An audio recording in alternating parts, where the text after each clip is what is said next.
High, কি অবস্থা সবার? আশা করি ভালো আছেন। প্রচন্ড গরম, আহ, কখনো বৃষ্টি কখনো রোদ।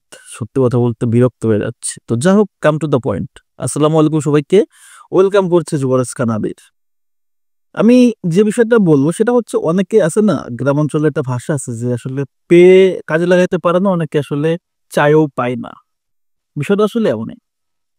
তো আমি ব্রাজিলের কিছু প্লেয়ারকে নিয়ে কথাবার্তা বলবো, যারা আসলে সুযোগ পেয়েও নিজেদেরকে আসলে ওই জায়গাটা নিতে পারে নাই।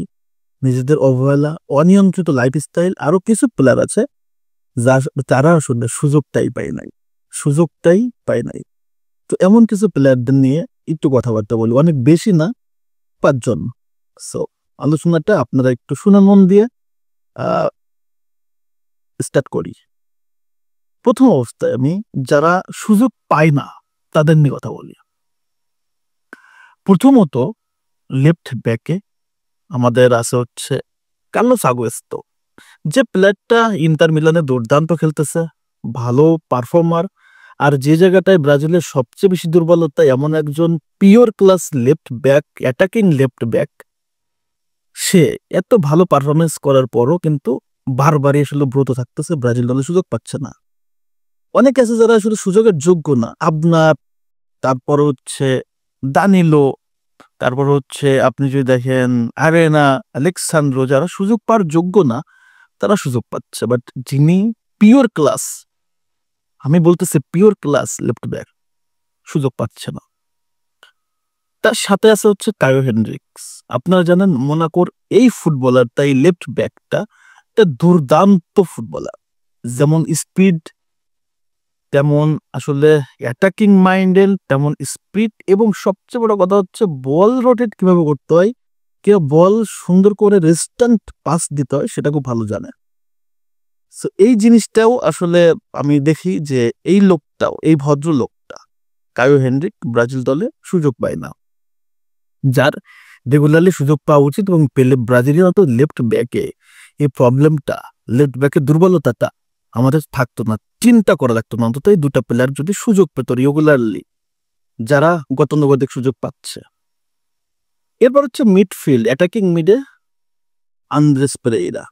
আমরা কখনো দেখি জুয়েলিংটন, কখনো দেখি আন্দ্রে, কখনো দেখি হচ্ছে জোয়াও গোমেজ, একাধিকভাবে পাকিস্তান পারফরমেন্স না করার পরও সুযোগ পেয়ে গেছে। কিন্তু আন্দ্রেস পেরেরার মতো একজন পিওর ক্লাস ক্রিয়েটিভ মিডফিল্ডার, যিনি কিনা পারফরমেন্স করেও আসলে ব্রাজিল দলে সুযোগ পায় না। যে ম্যাচে গোল করছে তার পরের ম্যাচেই বসে রাখছে।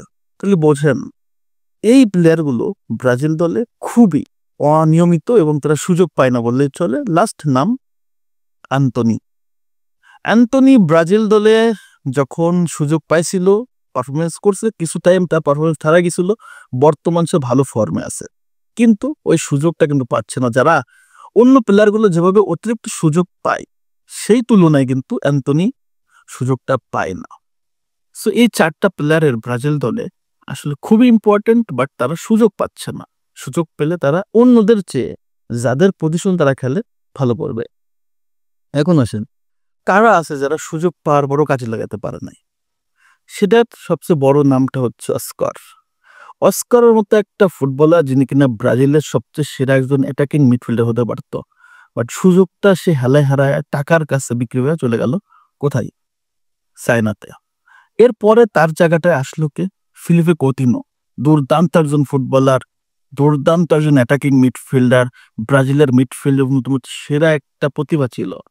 কিন্তু কি হলো, অনিয়ন্ত্রিত লাইফ স্টাইল, ভুল ডিসিশনস, সবকিছুর জন্য কতিনো হারাই গেল। তো যাই হোক, এরপরে রিসার্লিসন একের পর এক সুযোগ পায়, পারফরমেন্স না করলেও সুযোগ পায়, কিন্তু কাজের কাজটা করতে পারে না। তো কিছু প্লেয়ার আছে যারা আসলে সুযোগ পায় না, আর কিছু প্লেয়ার আছে সুযোগ পেয়েও কাজ লাগাতে পারে না। সো আমি দৃষ্টি আকর্ষণ করতেছি কার্লো আনচেলত্তির কাছে, যে প্লেয়ারগুলোকে বললাম তাদের সুযোগ দেওয়া উচিত।